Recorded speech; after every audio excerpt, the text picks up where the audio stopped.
Sindh high court IG Sindh Kamran Fazal Khan charge वापस वठण जो हुकुम ॾेई छॾियो आहे। एस्टेब्लिशमेंट डिवीज़न खे कंहिं अहल ऑफिसर खे चार्ज ॾियण जो हुकुम जारी कयो वियो आहे। एस्टेब्लिशमेंट डिवीज़न लिखत में ॾिए त कामरान फज़ल IG जे उहिदे लाइ अहल आहे या न।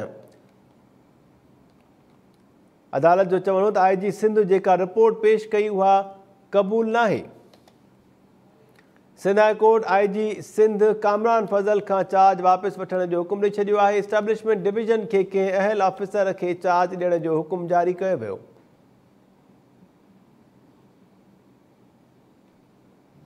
अदालत जो चवणो त एस्टेब्लिशमेंट डिवीज़न लिखत में ॾिए त कामरान फज़ल IG जे उहिदे लाइ अहल आहे या न। तफ़सील मालूम कयो था टाइम न्यूज़ कराची जे रिपोर्टर अयाज़ बिरोही खां। अयाज़, छा अपडेट्स आहिनि? मेहताब दुआ ज़रा जी बाजियाबी बाबति दाख़िल कयल दरख़्वास्त सिंध हाई कोर्ट में ॿुधणी थी हुई। उन दौरान IG सिंध अदालत खे मुतमिन न करे सघियो, जंहिं बाद सिंध हाई कोर्ट वॾो हुकुमनामो जारी कयो आहे। अदालत IG सिंध कामरान अफ़ज़ल खां चार्ज वापस वठण जो हुकुम ॾेई छॾियो आहे। एस्टेब्लिशमेंट डिवीज़न खे IG चार्ज के अहल ऑफिसर खे ॾियण जो हुकुम ॾेई छॾियो आहे। अदालत चयो आहे त एस्टेब्लिशमेंट डिवीज़न पंहिंजी राय ॾिए त कामरान अफ़ज़ल IG जे उहिदे लाइ अहल आहे बि या न।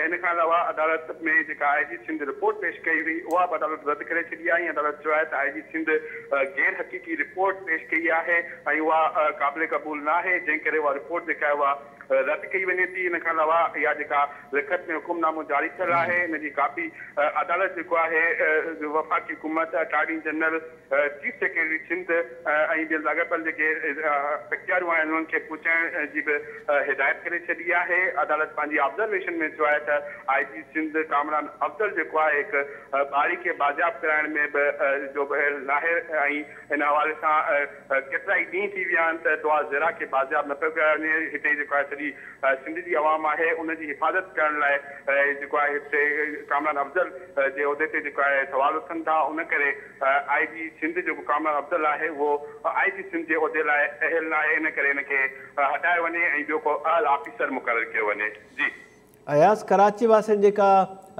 दुआ ज़ोहरा आहे उनजी बाज़ाबे जे हवाले सां केस जी ॿुधणी थी। अदालत पारां इन केस में गैर मुतमइन कंदड़ जवाब ॾियण तां IG कामरान फज़ल ख़िलाफ़ इहो हुकुम ॾिनो वियो आहे। अपडेट कजो त केतिरनि ॾींहंनि खां वठी दुआ ज़ोहरा जे हवाले सां इहे ॿुधणियूं हलनि पियूं। गुज़िरियल ॿुधणी ते अदालत IG खे कहिड़ो अल्टीमेटम ॾिनो हुयो जंहिं ते सिंध पुलिस पूरी न लथी ऐं नारी खे बाज़ियाब न कराए सघी? मेहताब, महीने खां वधीक अरसो जो ही पटिशन जेका आहे हिन जे वालिदैन पारां दाख़िल कई वई, जंहिं ते मुसलसल ॿुधणी थिए थी ऐं अदालत 2 खां 3 भेरा जेका आहे IG सिंध कामरान अफ़ज़ल खे हुकुम ॾेई चुकी आहे त दुआ ज़रा खे बाज़ियाब कराए अदालत में पेश कयो वञे। गुज़िरियल ॿुधणी ते अदालत जेको आहे हुकुम ॾिनो हुयो IG सिंध कामरान अफ़ज़ल खे त अॼु जेको आहे सूमर ॾींहुं 11 वॻे कहिड़ी बि सूरत में दुआ ज़रा खे बाज़ियाब करे अदालत में पेश कयो वञे, पर अॼु अदालत में पेश न कयो वियो। जंहिं ॿुधणी दौरान अदालत जेको आहे IG सिंध कामरान अफ़ज़ल ते सख़्त कावड़ जो इज़हार कयो ऐं अदालत पारां जेके सवाल कामरान अफ़ज़ल खां पुछा कया विया उहे उन्हनि जा जवाब जेके आहिनि मुतमिन IG सिंध कामरान अफ़ज़ल अदालत खे मुतमिन न करे सघियो, जंहिं सबबु अदालत सख़्त कावड़ जो इज़हार कयो ऐं अदालत IG सिंध खे ॿुधणी दौरान ई चयो त असां तव्हांजे ख़िलाफ़ सख़्त ऑर्डर जेको आहे उहो पास कंदासीं। तव्हां IG सिंध आहियो, सॼी सिंध पुलिस जी कमान तव्हां वटि आहे, तव्हां हिकिड़ी निंगरी खे जेको आहे उहो बाज़ियाब नथा कराए सघो त ॿी आवाम जी कहिड़ी हिफ़ाज़त कंदव। उन बाद जेको आहे अदालत कुझु ई देरि पहिरियां इहो लिखत में हुकुमनामो जारी कयो आहे जंहिंमें अदालत IG सिंध कामरान अफ़ज़ल खे उहिदे तां हटाए को अहल ऑफिसर जेको IG सिंध जे उहिदे ते मुक़ररु करण जो हुकुम ॾिनो आहे। अयाज़, थोरो अपडेट कजो, अॼु जेका ॿुधणी थी आहे दुआ ज़ोहरा जे हवाले सां सिंध हाई कोर्ट में, उन ॿुधणीअ दौरान IG सिंध पुलिस पारां अदालत खे कहिड़ी रिपोर्ट पेश कई वई, कहिड़ो जवाबु ॾिनो वियो जंहिं ते अदालत एॾो सख़्तु ऑर्डर पास कयो आहे?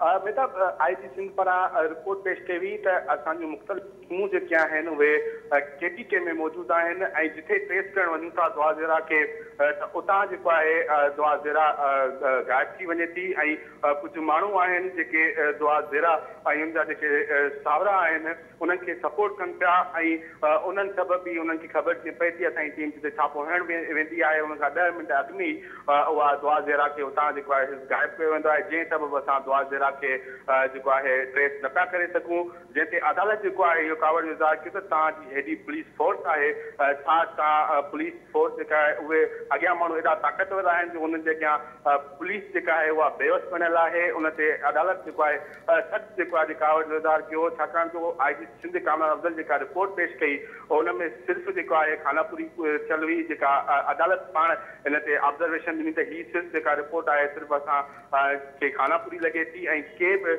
जेके क़दम आहिनि उहे दुआ ज़ेरा खे बाचाब करण लाइ न खयां विया आहिनि, जंहिं सबबु जेको आहे अॼु अदालत इहो सख़्तु ऑर्डर पास कयो आहे ऐं IG सिंध कामरान अफ़ज़ल खे उहिदे तां हटाइण जो हुकुम ॾिनो आहे। अयाज़, अदालत एस्टेब्लिशमेंट डिवीज़न खे लिखत में जवाब ॾियण जे लाइ बि चयो आहे। ॿीहर ॿुधणी इन केस जी कॾहिं थींदी?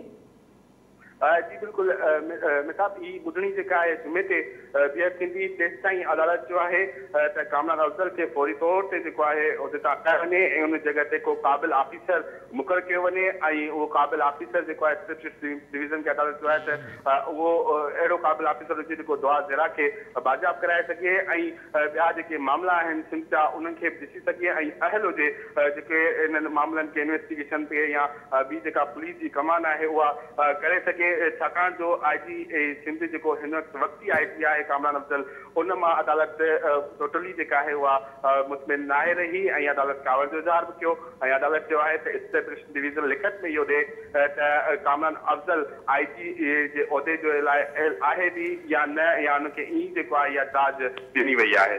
जी ठीकु आहे अयाज़ बिरोही, महिरबानी मुंहिंजी तफ़सील ॿुधाइण जे लाइ। दुआ ज़ोहरा केस में अहम जेको आहे फ़ैसिलो अदालत पारां जारी कयो वियो आहे। अदालत IG सिंध पुलिस कामरान फज़ल ते सख़्तु कावड़ जो इज़हार कयो ऐं कामरान फज़ल खां चार्ज वापसि वठण जो हुकुम ॾेई छॾियो आहे। जुमे ते इन केस जी ॿीहर ॿुधणी थींदी।